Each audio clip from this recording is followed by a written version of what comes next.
Hi, this is 5 Minutes of Torah with the BI Rabbi. I'm Rabbi Adam Stein. You can see I'm at the cemetery.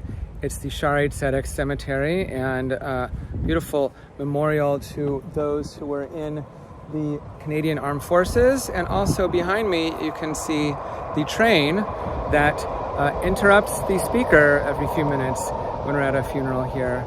I just finished with the family giving a loving tribute to one of our members who passed away. As I'm out here, you can see it was a bit hot today. We thought it might rain, but instead it was hot, so I've had to loosen the tie.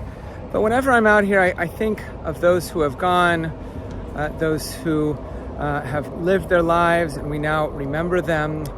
In our Torah portion this week, actually, we are honoring someone named Pinchas. And the reason God honors him, it's very strange, and it's actually quite difficult, because we can only know why God is honoring Pinchas with a brit shalom, a pact of friendship or pact of peace, a covenant of peace, if you will. We can only know by looking at the maftir, the last Torah portion, the last aliyah from the week before, the very end of Parashat Balak.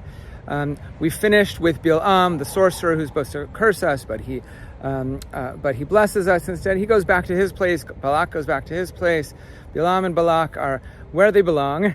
And the Israelites were told to start whoring with the Moabite women. And the tradition tells us that the Moabite women, the Midianites and the Moabites, are sometimes conflated in the Bible. But the women of this neighboring group are not just interacting in a sexual way with the men of the Israelites, but luring them to worship their god Baal Peor. And whenever the Israelites in the Torah or any other part of the Bible start worshiping strange gods, other gods, or maybe we call it alien gods, or worshiping the stars, they sometimes say. Avodat Kochavim in Hebrew. Whenever that happens, it's a major thing in our tradition and in our Bible, and for the rabbis and the commentators.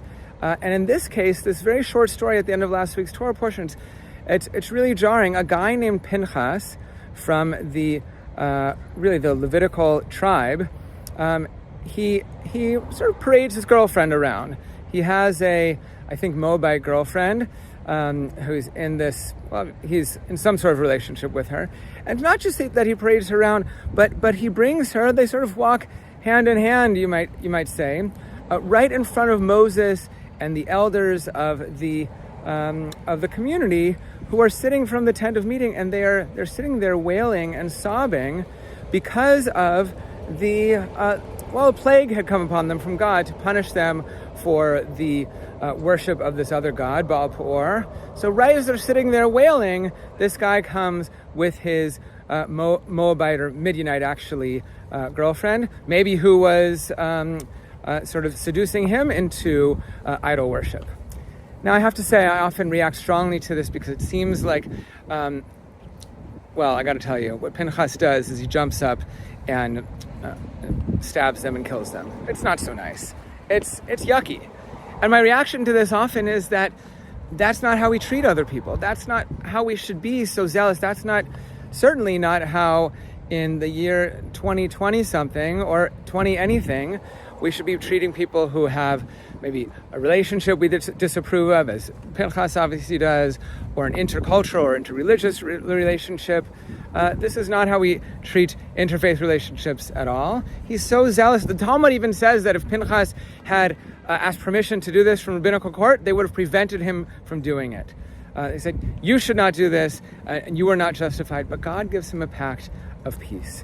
And I think maybe we can look at it and say, Pinchas was overzealous. He was too zealous. He was trying to maybe bring his own feelings up.